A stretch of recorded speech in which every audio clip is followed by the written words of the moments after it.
Você está ouvindo A Hora do Concurso, o podcast da Degrau Cultural. Aumente o volume e fique ligado no que está rolando no mundo dos concursos públicos. Conte com a orientação da equipe pedagógica mais experiente do país e venha fazer parte do nosso time de aprovados. Concurseiros do meu coração, cheguei de novo! Sou José Lucas Brito. Como vocês estão, meus amigos? Especialmente hoje estou muito feliz, não só porque eu posso me conectar com você através do nosso querido podcast Hora do Concurso da Degrau Cultural, mas porque hoje vamos falar do concurso do INSS, pois é, cujo edital, que era tão aguardado por mim e por você, já foi divulgado, gente. Nem parece que isso está acontecendo. Me belisque que eu estou sonhando, pessoal. Se você sonha em trabalhar no INSS, hoje você vai, especialmente, vai se interessar muito no programa de hoje, pois o nosso convidado é o técnico do Seguro Social, Rafael Honorato, que foi aluno aqui da Degrau Cultural. No episódio de hoje, ele vai contar um pouco sobre como é a rotina dele no INSS, as atribuições de um técnico de seguro social, além de dar dicas para que você possa ser aprovado nesse concurso que vai ser disputadíssimo. Seja muito bem-vindo, Rafael. Eu agradeço pelo convite e do que eu puder ajudar, enfim, eu estou aqui. Tá certo. Eu gostei dos tijolinhos aí atrás de você. Essa imagem meio remete muito à rádio. Já trabalhei em uma rádio que era nesse cenário, assim, Tá, para quem vai nos assistir aí pelo YouTube, no caso, que eu estou fazendo essa descrição. E tão tradicional quanto o fado em Portugal é a presença de Luiz Fernando Caldeira aqui no nosso podcast. Seja muito bem-vindo, Luiz. Olá, José. Olá, Rafael. Olá, ouvinte. É um prazer enorme estar aqui mais uma semana com vocês, aqui para a gente falar, hoje especialmente, desse concurso que era tão aguardado, que era o concurso do INSS. Eu tenho certeza aí que os nossos ouvintes vão adorar saber como é que é a rotina, o dia a dia de um técnico, né, do Seguro Social. E o Rafael aí tem bastante experiência, vai contar muito bem como é que é a rotina de um técnico, não tenho dúvida disso. Com certeza. Desde que eu entrei na Degrau, que eu só falo desse concurso do INSS, finalmente está saindo, depois de, acho que 2 anos, aí a pandemia também deu uma atrasada nesse processo.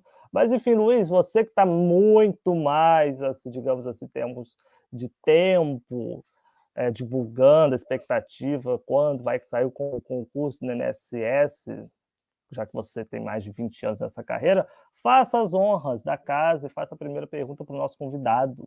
Com certeza. Rafael, vamos lá, vamos falar um pouquinho sobre essa carreira, mas antes da gente falar sobre a carreira, Rafael, vamos falar um pouquinho sobre, né, o seu estudo para esse concurso, né? Quando você participou do concurso de 2015, não é isso, Rafael? Eu queria que você falasse um pouquinho quais foram as estratégias de estudo que você adotou, né? E que podem servir aí de inspiração para quem está estudando para esse concurso ou quem vai iniciar a preparação agora para o concurso do INSS. Conta um pouquinho para a gente da sua rotina de estudos à época. Sempre quando eu falo da minha rotina, né, e como foi a minha preparação, acho que cada um deve olhar como que é a sua vida, né, porque muita coisa eu sei que pode ser aplicada, né, na vida de outra pessoa, mas cada pessoa é única, né. Então, assim, eu, por exemplo, eu deixei o trabalho, né, na época. Eu sempre sonhei em atuar no âmbito público, mas eu fiquei basicamente 8 anos no âmbito privado, e houve um momento em que eu pensei que não dava mais para eu continuar no âmbito privado, e foi a partir daí que eu comecei a estudar, né, para concursos. Mas, na verdade, eu já estudava, não como eu estudei para o concurso do INSS, porque eu fiquei em dedicação exclusiva, né? Eu deixei o trabalho, então só estudava. Então, por exemplo, essa foi a minha realidade. Outras pessoas trabalham, né, e estudam para concursos também. Muita gente consegue passar, não é impossível, mas a minha realidade foi essa. Então, estratégia, por exemplo, eu tinha um cronograma, eu seguia uma rotina de estudos, né? Eu tinha horário para tudo. Então, por exemplo, é como se houvesse uma rotina mesmo de trabalho, né? Eu seguia isso Então, de segunda, né, por exemplo, eu começava domingo, né, no início da semana, de domingo a segunda, vamos supor, né, nesse caso, domingo, é isso mesmo, né? É, Domingo é então, assim, domingo, na verdade, né? isso. Então, eu seguia um cronograma, na verdade, no domingo eu até diminuía um pouco, mas eu seguia uma rotina de estudos, né? Então, eu até fiz uma colocação, né, um tempo, eu seguia, né, a Lia Salgado, e ela tem, inclusive hoje, né, tem um site e tudo, você consegue essa planilha, né, e organizei os meus estudos, né, por disciplinas, enfim, e fui dividindo, né, cada disciplina dentro do seu tempo, e, enfim, estudava, né, por exemplo, eu vejo pessoas, eu estudava tantas horas por dia, né, a minha realidade, né, no geral, eu estudava de 6 a 8 horas, mas em alguns momentos, eu estudei até 12 horas, entendeu? Mas foram poucas vezes, tá? Então, né, não precisa desesperar, porque você tem que entender a sua realidade, né? E a partir daí montar a sua estratégia.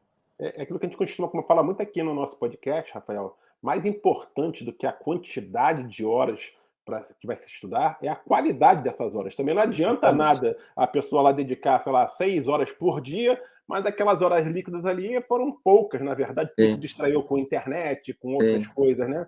Então não sim, faz muito sentido isso, né? Então, assim, sim. essa sua planilha de estudo contemplava semanalmente todas as disciplinas que seriam cobradas no concurso, correto? Isso. E a realização de exercícios era diária, era semanal? Como é que Eu, na funcionava isso? verdade, assim, algumas pessoas conseguem fazer. Eu fui descobrir isso há pouco tempo, né? Que é o estudo inverso, né? Você faz questões, Sim. depois vai para. Eu não conhecia, na minha época, eu não conhecia essa estratégia, né? Então, assim, mas no meu caso, eu ia para a teoria e depois para as questões. Então, assim, tem vários métodos, né? Seja em PDF, seja em site de questões, enfim. No meu caso foi em site de questões, mas eu também tinha muito material em papel. Porque em 2015, né? Ah, sim. Por exemplo, eu ainda fazia o cursinho, eu ia ao Alcântara, né? Porque o meu primeiro cursinho foi na Degrau e foi em São Gonçalo, Alcântara, São Gonçalo.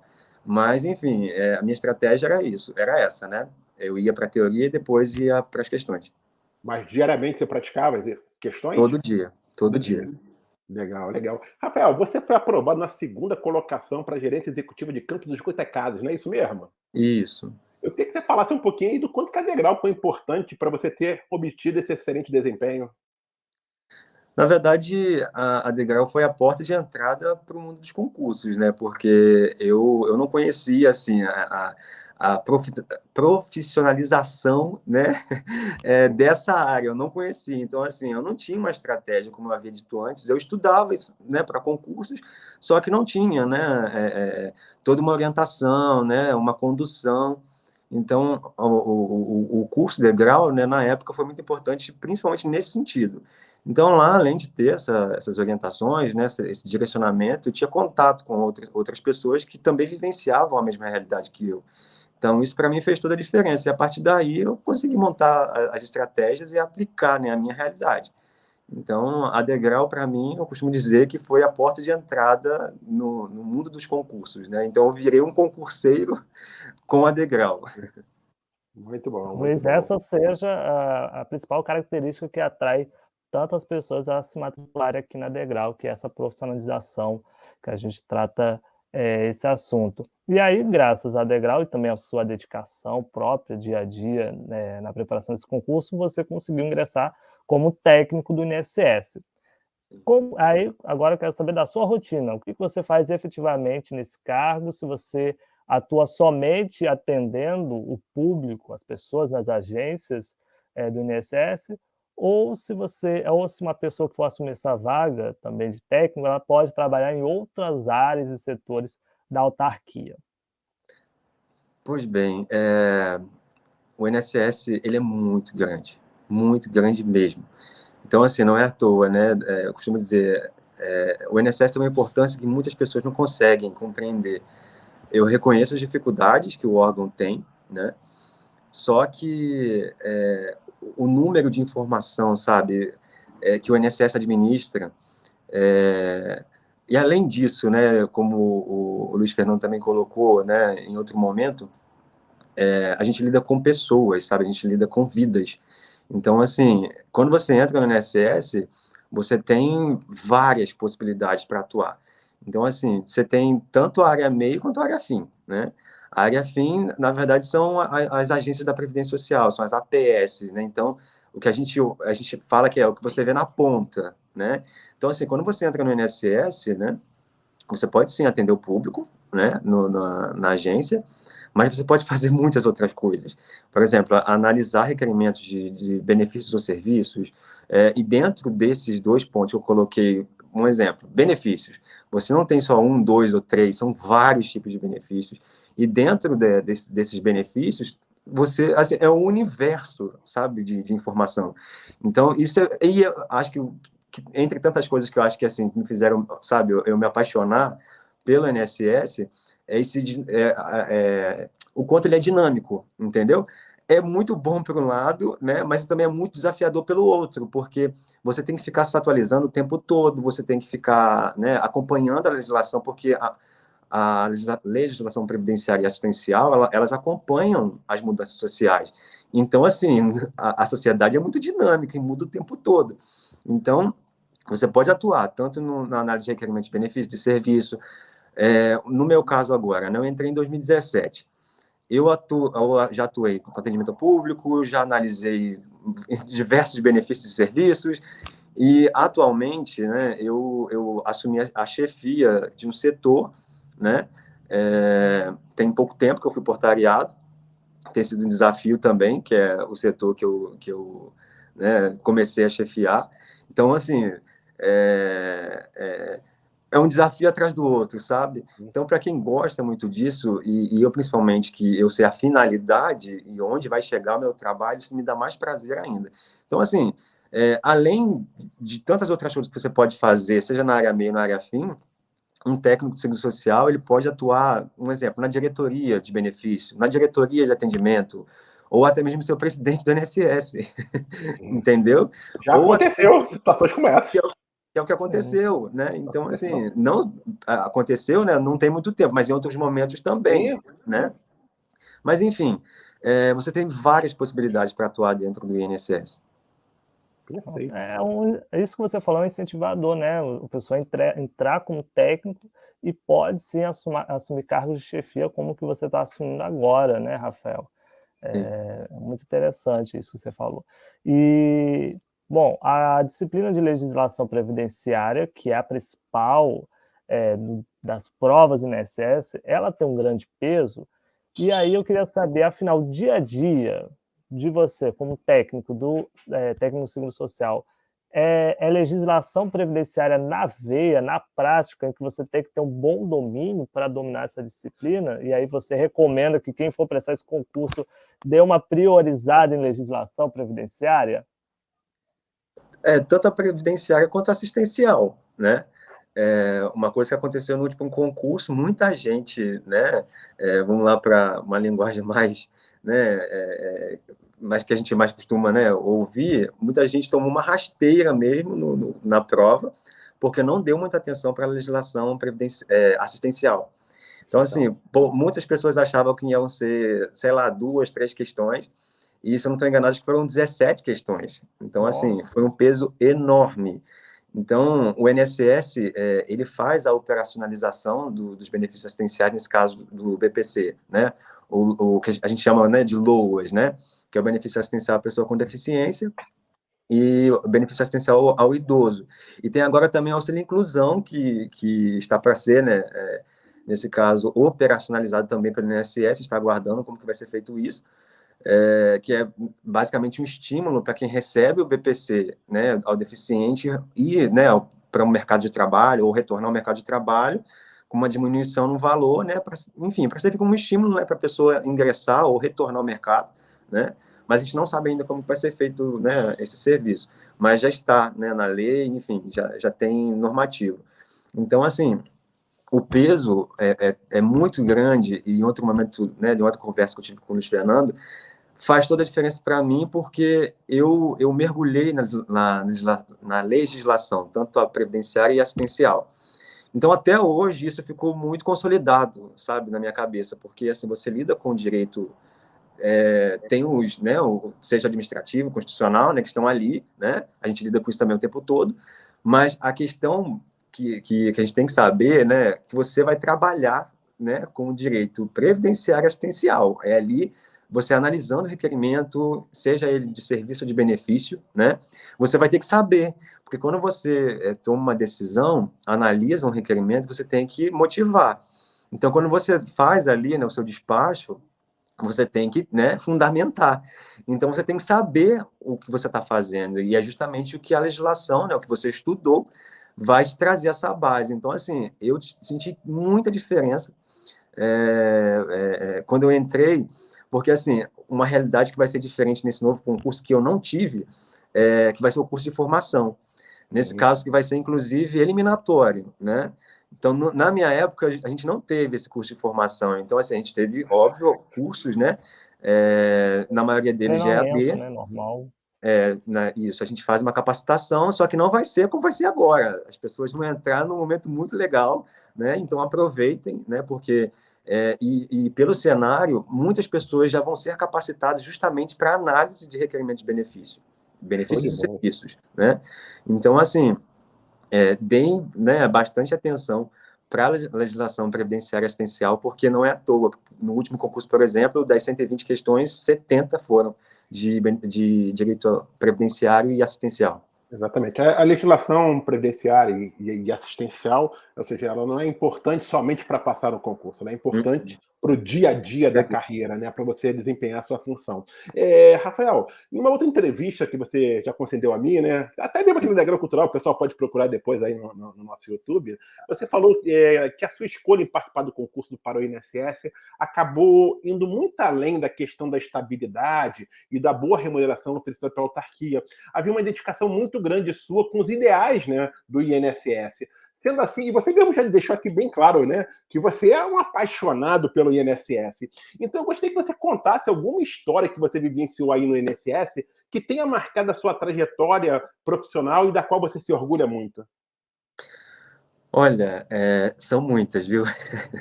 Não, escolhe uma só. São muitas, então estou tentando lembrar de alguma aqui para trazer rapidamente. Mas, assim, como você bem colocou, uma das coisas que, assim, me atraíram ao INSS, eu não posso dizer que não foi a remuneração e também a possibilidade de ter uma estabilidade, óbvio, mas o motivo principal foi a possibilidade de eu ajudar pessoas, né? Porque eu tenho uma veia muito social, eu gosto de servir, e eu vi no INSS essa possibilidade, porque você tem assim, é muita gente que você pode ajudar, né? Então, quando eu olhei essa possibilidade, né, enfim, eu me encontrei, né? Então, uma situação que, assim, que me marcou foi um caso de uma senhora de um benefício assistencial. Eu puxei o requerimento dela, né? Porque hoje a gente fala puxar, porque a gente trabalha no gerenciador de tarefas, que a gente puxa a tarefa, né? Então, a gente clica lá e puxa o próximo processo. Então, quando eu puxei essa tarefa, era de um benefício assistencial à pessoa com deficiência, e eu comecei a analisar. Aí eu tinha visto que ela já tinha um benefício da mesma espécie concedido. E só que ela não sabia, né, que tinha sido concedido. Então, passou o período, né, que ela não recebeu o benefício e tal. Então, depois de um período, o benefício é cessado. Então, foi o caso dela. Aí, o que aconteceu? Eu gosto muito de entrar em contato com os requerentes, né? Óbvio, quando eu posso, mas na maioria das vezes eu tento fazer isso para entender a realidade da pessoa. Então, eu entrei em contato tentei primeiro com a pessoa, não consegui, então, o que eu fiz? Eu fui pesquisar o Centro de Referência de Assistência Social, que é o CRAS, do endereço daquela pessoa.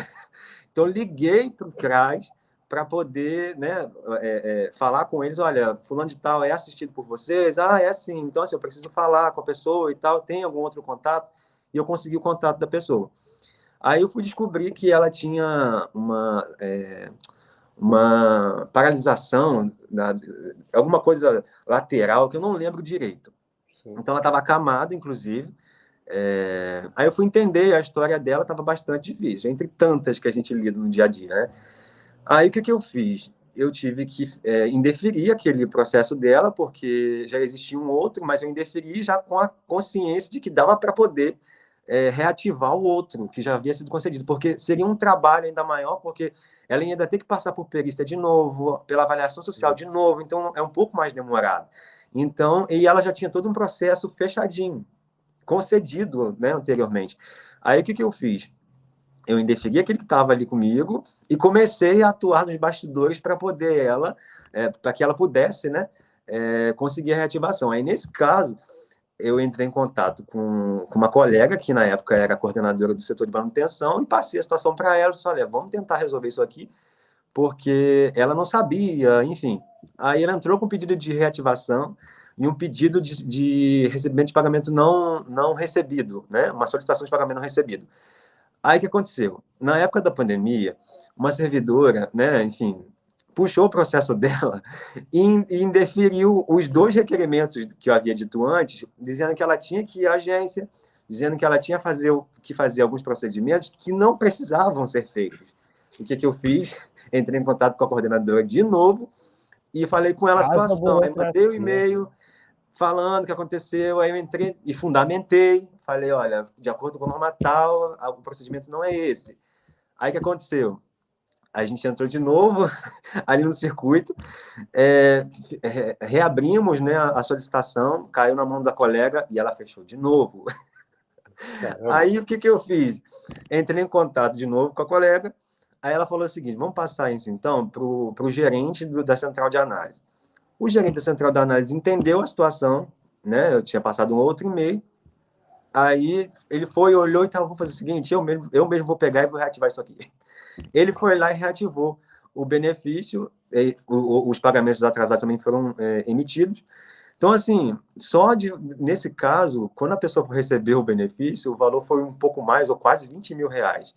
Então, assim, quando eu liguei para a senhora para falar com ela, olha só, vai dar para comprar minha cadeira de rodas, fazer uma rampa aqui onde eu moro, porque não tem uma rampa, enfim, né? Então, foi uma coisa, assim, que me marcou bastante, entre tantas outras, né, que agora que eu consegui lembrar.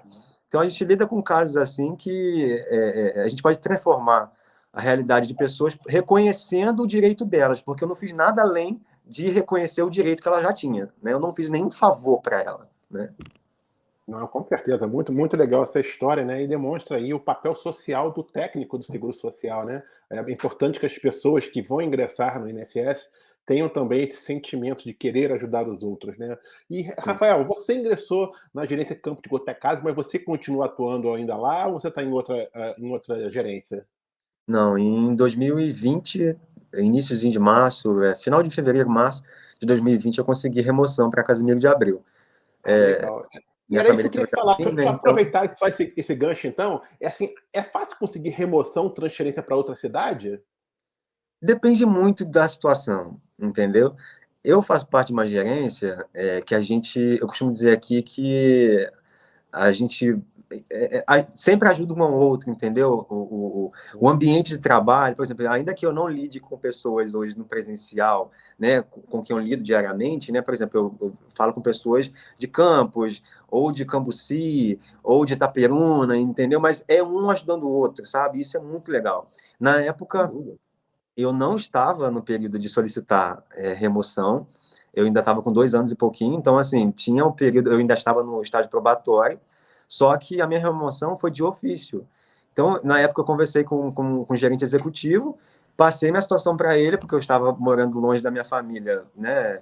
Eram mais de 250 quilômetros, né? Então, toda vez que eu vinha à casa dos meus pais, eram 500 e poucos quilômetros, toda vez. Então, porque era, né, vinda e volta. Então, eu estava com dificuldade na família e tal, minha mãe, né, passou uma dificuldade, eu falei com ele, olha, tá difícil para mim, porque eu morava sozinho lá em Cardoso Moreira. Então, na época, a gente conversou e tal, e assim, foi até interessante que eu tive uma possibilidade de gerenciar uma agência de uma outra gerência executiva, entendeu?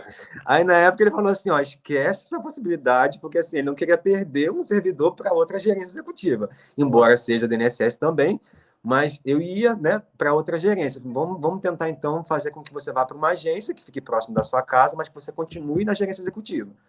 Então, foi o que aconteceu. Eu consegui e hoje eu estou aqui em Casimiro 2 anos e pouquinho.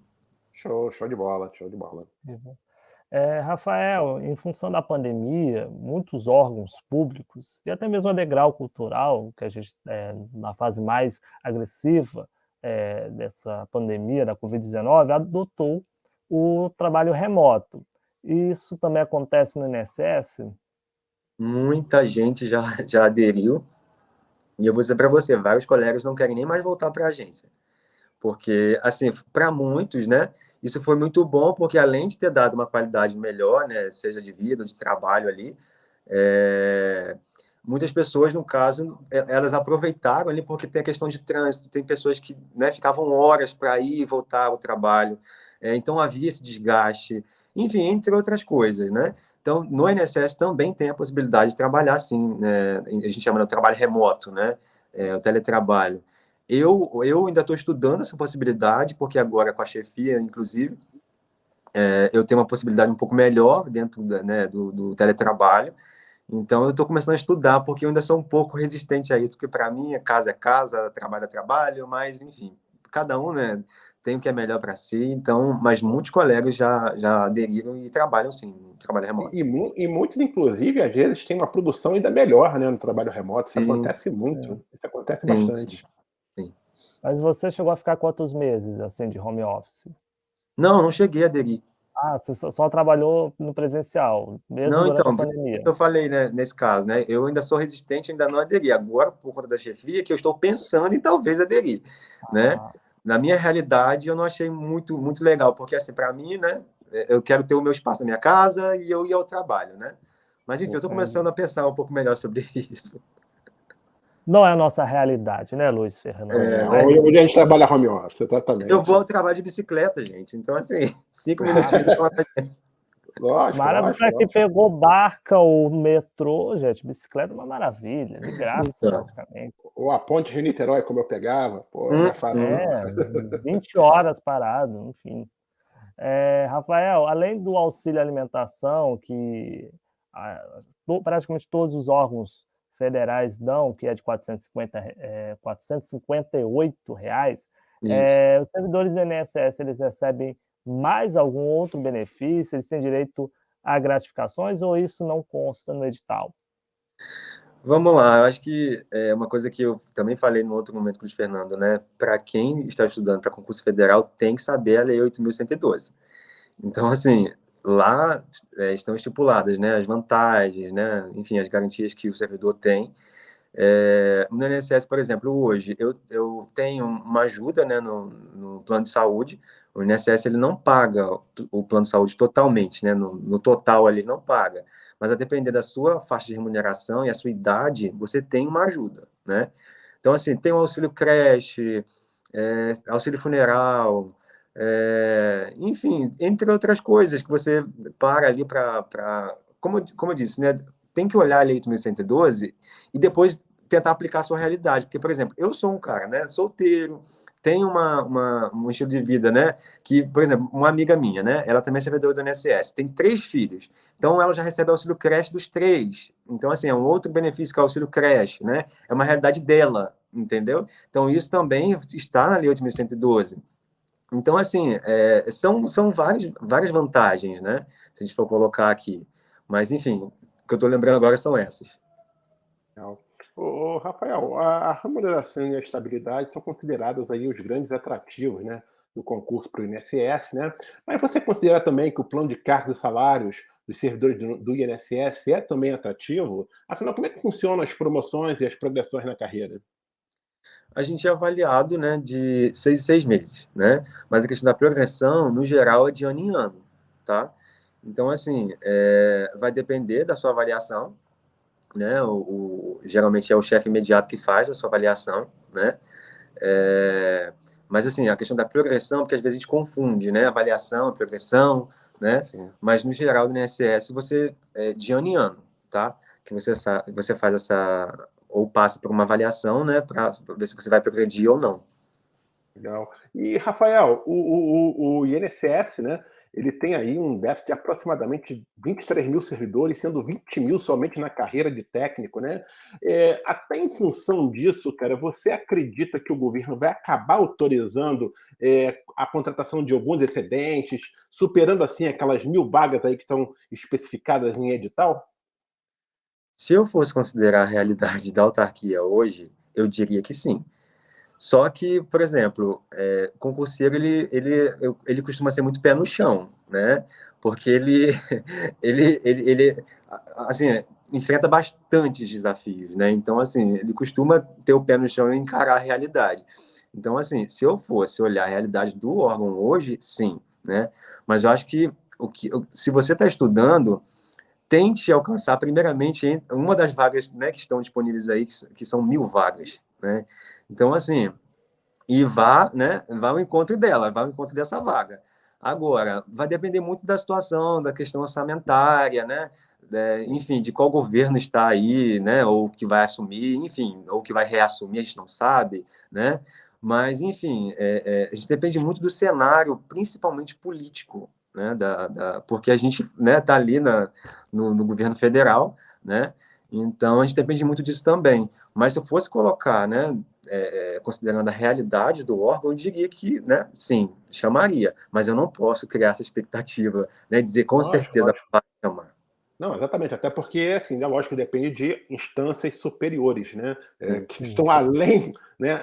Além, inclusive, do próprio presidente do INSS, né? sim, A gente sabe disso, né? Tem questões sim. orçamentárias, né? A verdade é que existe a possibilidade, né, do Ministério da Economia autorizar mais 25%, né, Uhum, das vagas que estão em edital, né? Isso não aconteceu no concurso de 2015, mas uhum. já havia acontecido em concursos anteriores, né? Vamos torcer para que isso possa acontecer, ou então, melhor ainda, um decreto presidencial para chamar mais aprovados além dos 25% que ainda É, estão no âmbito, né, é, do Ministério da Economia, né? porque tem essa legislação, né, que trata, né, da porcentagem Exatamente. de vaga. Exatamente. Tem um decreto que estabelece, os decretos que regulamentam os concursos públicos federais, Sim, estabelece que é 25% que o Ministério da Economia pode autorizar além das vagas pós-concurso, né? E uhum. qualquer quantitativo superior a isso depende de um decreto presidencial. Vamos aguardar, né, o cenário político do ano de 2023 para vermos aí, então, se vamos ter convocações além das 1.000 vagas. Mas que existe a necessidade, acho que não Sim, tenho nem o que discutir, Bem né, mais do Rafael? que 1.000 vagas, né? Bem mais do que isso, né? muito Exatamente. mais. Exatamente. Com Beleza. certeza. Mas até sair alguma decisão, se vai autorizar mais vagas, se vai ter alguma autorização em relação a isso, o candidato tem que focar que são 1.000 vagas e uma delas pode ser dele. Então vamos se dedicar com base nesses números que o Rafael falou aqui com a gente. E aí, Rafael, para a gente encerrar a nossa entrevista, eu gostaria que você deixe para os concurseiros que vão participar desse concurso tão aguardado, queria que você deixe uma mensagem final para eles e aponte quais falhas eles não podem cometer ao longo da preparação até a aplicação das provas objetivas. Eu costumo carregar comigo algumas palavras que, inclusive, eu também disse antes, numa outra entrevista. Eu acho que você tem que ter foco, determinação, disciplina, persistência e resiliência. Então, assim, para mim, essas palavras fizeram toda a diferença, porque existem momentos que nós não vamos estar animados, sabe? Por vezes vamos sim pensar em desistir. Só que, assim, o sonho é seu. Ninguém vai poder realizar o seu sonho por você. Então, deixar de olhar, né? Ah, não vai dar certo, não vai acontecer. Não dê ouvido para essas pessoas, não. Porque só você, né, que pode fazer acontecer. Então, essas são algumas palavras, né, como eu disse, né, que eu carrego comigo. E eu, assim, pretendo, com certeza, alcançar, né, lugares mais altos ainda. Então, assim, hoje, por exemplo, acho que vai servir também como estímulo para alguns futuros colegas. O INSS tem investido bastante na questão de educação e capacitação dos servidores. Inclusive, há pouco tempo, deu algumas bolsas, a gente fala que deu, né, mas né, proporcionou, né, para os servidores mestrado, né, a questão nesse caso, eu, por exemplo, estou usufruindo disso, que é a questão acesso a curso de tecnologia, que agora há pouco tempo a INSS abriu um edital para os servidores para poder, né, fazer. Então, assim, por isso que eu também falei antes, né? O INSS está mudando, né? E vocês vão entrar numa época bem legal, né? Legal. Capacitação, de valorização no sentido de, né, de talentos, né? Então, assim, não percam a esperança, acreditem no sonho de vocês. De vez em quando vai acontecer mesmo de ficar um pouquinho desanimado, mas, enfim, vai em frente e não desista, né? E assim, você falou sobre erros, né? Eu acho que muitas pessoas negligenciam a questão de cuidar da saúde mental, de você, por exemplo, achar, não vai acontecer comigo, tá tudo bem, eu vou segurar tudo, vou levar tudo, não é bem assim. Então, assim, cuide da sua saúde, principalmente a mental, né? Pratique exercícios físicos, né? Igual, se você está na preparação, cuide da sua alimentação, né? É um conjunto de fatores que vão te ajudar a chegar aí no seu objetivo. Com certeza. Esse negócio da saúde mental já foi tema aqui com o coach Alexandre Prado, no podcast, só o pessoal procurar também nas principais plataformas esse episódio que fala sobre cuidar da saúde mental. Rafael Norato, muito obrigado pela sua contribuição aqui no podcast Hora do Concurso. Tenho certeza que quem pretende ou sonha ingressar no INSS vai se dedicar 110% mais para conseguir a aprovação e estar onde você está hoje, Rafael. E a gente deseja mais sucesso aí na sua carreira até chegar, quem sabe, à presidência do INSS, né? Porque sonhar não custa nada. Eu agradeço muito, tá, pelo convite. Estou aqui, enfim, espero ter ajudado, contribuído, né, para algum colega, né, ou futuro colega, né. Então, assim, não desista do sonho de vocês, né. E é isso. Obrigado, tá bom? Luiz Fernando Caldeira, muito obrigado aqui por sua participação e contribuição também no podcast Hora do Concurso. Eu que agradeço a participação, José, agradeço muito aí a presença do Rafael aí, que com certeza trouxe aí muitas informações interessantes, né, para quem vai participar desse concurso de técnico do INSS, muitas informações realmente relevantes, né, que vão fazer toda a diferença aí, também naquela parte, né, onde ele deu algumas dicas, orientações para que os candidatos possam ter um bom desempenho na prova. Agradeço a você, José, agradeço a Rafael, agradeço aos nossos ouvintes aí que estão sempre nos prestigiando e até a próxima semana. Se você ainda não iniciou os estudos para o INSS, não perca mais tempo. Faça um investimento no seu futuro e se matricule agora mesmo, nesse instante que estou falando, na Degrau Cultural, aquela que mais entende de aprovação. Você pode fazer isso pelo WhatsApp 21 3970 1015, repetindo 21 3970 1015, ou mesmo pelo portal degraucultural.com.br. Se preferir, você pode comparecer pessoalmente a uma das nossas unidades situadas no Rio de Janeiro. A gente está no centro, na Rua da Alfândega, em Bom Sucesso, Madureira, Campo Grande, Meier ou Taquara, e também na terrinha do Luiz Fernando, Niterói. E não esqueça de cumprir aquele nosso acordo que a gente combinou de seguir o podcast Hora do Concurso nas principais plataformas de distribuição de áudio do planeta e também no canal da Degrau Cultural no YouTube, tá certo? Fiquem todos na paz e até a próxima!